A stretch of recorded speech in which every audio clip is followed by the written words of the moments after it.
couvercle, on lui enlève toutes les vis pour pouvoir le poser à plat à ce moment-là, de ce côté-là.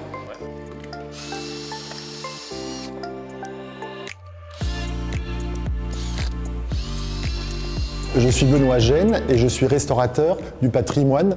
Je travaille au musée des arts décoratifs et j'ai en charge la collection du mobilier du musée.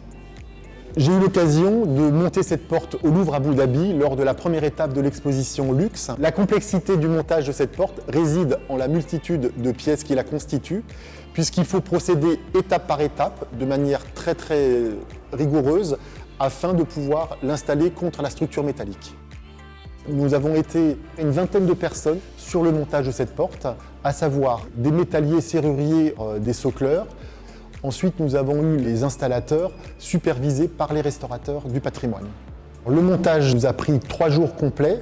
Elle a commencé par les chambranles, le linteau de cette porte, son couronnement, les éléments décoratifs qui sont les griffons et le cartouche central. La dernière étape du montage, gonder les portes sur les pommelles.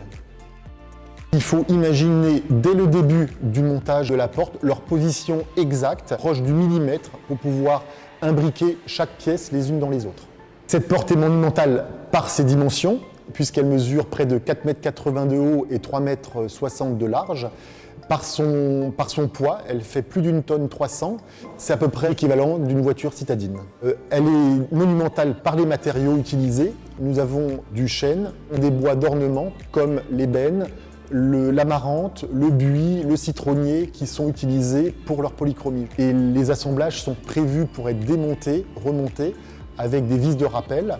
Et l'ajustage de ces éléments de la porte, en fait, ont été extrêmement bien réalisés. Il n'est pas courant pour un restaurateur d'avoir à monter une porte de cette taille-là. Cette porte a été un vrai challenge et une aventure humaine inoubliable.